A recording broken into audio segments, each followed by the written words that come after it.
ভাবি আর আমি পরদিন সকালবেলায় বাড়িতে আসলাম। এসেই দেখি বাড়ির সামনে বড় একটা তালা ঝুলছে। পাশের ঘরে আমি জিজ্ঞেস করলাম, আমার হাজবেন্ড কোথায় গেছে জানেন কি?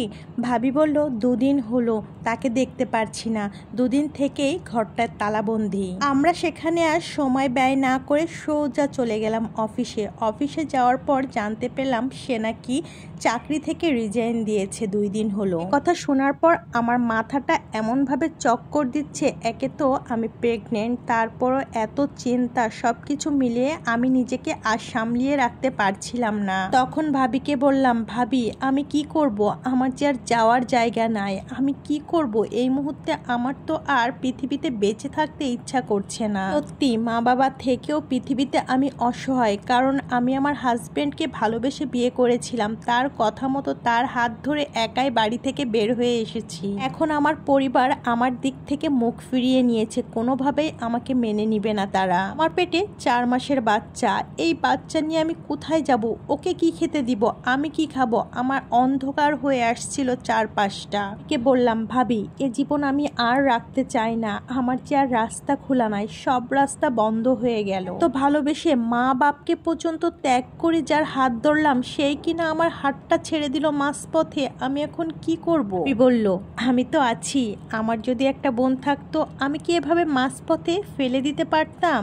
টেনশন করিস না, আমি আছি, তোর ভাই আছে, তোর বাচ্চাকে আমরা দেখাশোনা করব। আর এই কয়েক মাস তুই ঘরে বসে কিছু একটা কর। তুই তো হাতের কাজ করতে পারিস, হাতের কাজ কর, বাকি কাজ ম্যানেজ করা আমার দায়িত্ব। ভাবি আমার নিজের রক্তের সম্পর্ক না হয়েও আজ আমার জন্য যেটা করলো, আমি তার ঋণ কিভাবে শোধ করব আমি জানি না। আমি কাজ করতে করতে ভালো একটা আর্নিং করার সুযোগ পেয়ে যাই, পাশের একটা রুম নিয়ে নিই ভাবিদের, কারণ ভাবিরা ছাড়া এই পৃথিবীতে তো আমার আর কেউ নাই। আমার ডেলিভারির দিন চলে আসলো, আমার ফুটফুটে একটা কন্যা সন্তান হয়েছে, আলহামদুলিল্লাহ। দেখতে ওর বাবার মতো হয়েছে, আমি এতেই খুশি।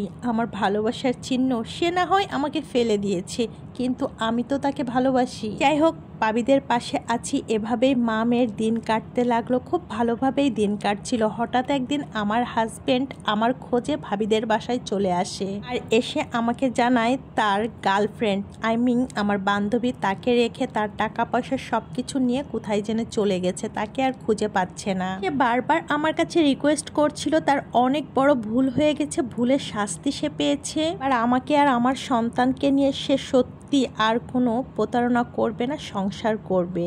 আমি তাকে কোনোভাবেই ক্ষমা করলাম না। একবার যার কাছ থেকে মুখ ফিরিয়ে নিয়েছি, যতই ভালোবাসা হোক না কেন, দ্বিতীয়বার তার কাছে আর যাওয়ার কোনো ইচ্ছাই আমার নাই। বাকি জীবনটা এই মেয়েটাকে নিয়ে হাতের কাজ করতে করতে পার করে দিব। এই গল্পটা আমাকে এক আপু পাঠিয়েছে তার জীবন থেকে। আমি যে গল্পগুলো শেয়ার করি সেটা আমার বাস্তব জীবনের সাথে কিংবা আমার রিলেটিভের সাথে কোনো রকম সম্পর্ক নাই।